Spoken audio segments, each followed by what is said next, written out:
Drive with John Pienaar on Times Radio, powered by Range Rover, leading the way. We've been focusing today on the British response to the collapse of the Afghan government. Parliament spent the day debating it.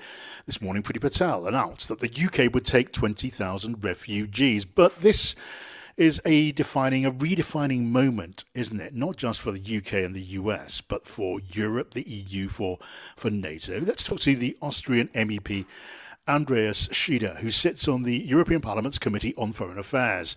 Good afternoon to you, Andreas. Good afternoon. Tell me, in your view then, what is the role of the European Union in handling the aftermath of this Afghan crisis? I think there are two dimensions. The one is what to do in Afghanistan and in the region in the future, in the next weeks and months coming up.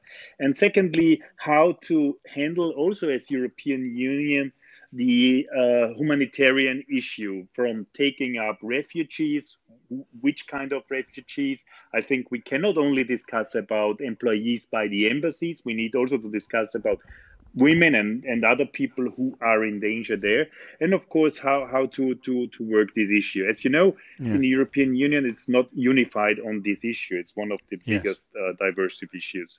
And that raises a question mark over the role of the European Union as an entity. Does it not? I mean, you mention urgent problems, big problems, the refugee crisis, potential huge crisis. But in the EU, you have, as you mentioned yourself there, such different priorities between member states. Germany and France are facing in quite different directions, aren't they, when it comes to the handling of refugees? Where does that leave the European Union as an entity?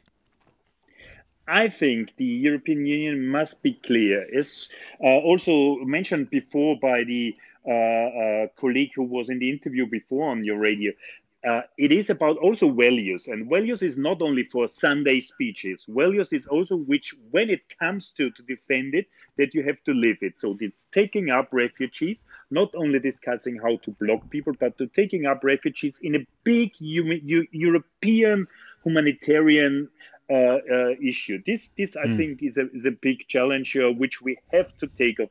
And the second one is we have to develop a plan for the area, because it is unacceptable how living conditions are at the moment there.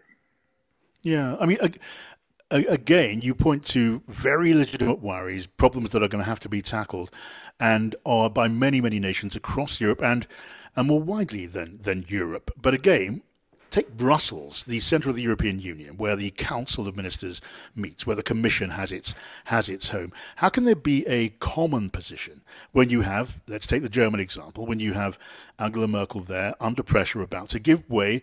They had their fingers burnt. You'll know that a colloquialism when it came to the Syrian refugees into Germany. In France, the president there, Emmanuel Macron, is so much more cautious about refugees, and he's under pressure from the far right.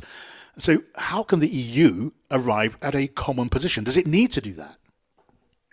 I think it needs, but the how, as you are asking rightly, is very hard to be answered, because the divide is bigger than ever before on refugee issues in generally, and also on Afghanistan specifically. So we will see this, but tomorrow, for example, is an extraordinary meeting of AFET, which is the Foreign Affairs Committee of the European Parliament.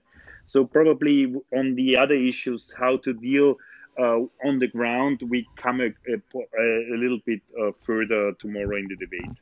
Yeah. Now look at the question of global relations and cooperation. The United States, such an important a partner, as it were, to the European Union as well as to the United Kingdom. But now we have a president who has taken, I think, on any reading, an America first position. The European Union and its leadership were hoping to strike a close relationship with Joe Biden, with dialogue and cooperation.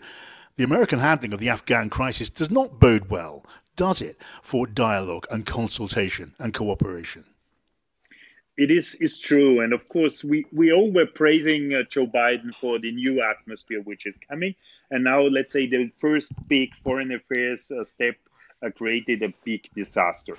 But if we judge him fairly, we have to say already Obama, so two presidents before, spoke about going out of Afghanistan. So it's a long-lasting issue. It's 20 years, where, of course, in 20 years, it never was possible anyway to establish some functioning structures.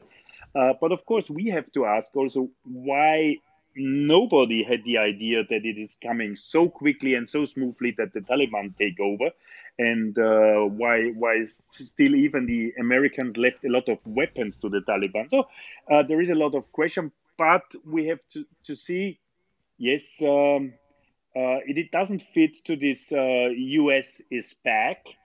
Because now what the US is doing is not to be a global leader, it is a global disaster fertilizer. Global disaster fertilizer. Andreas Schieder from the European Parliament, Austrian MEP, thank you.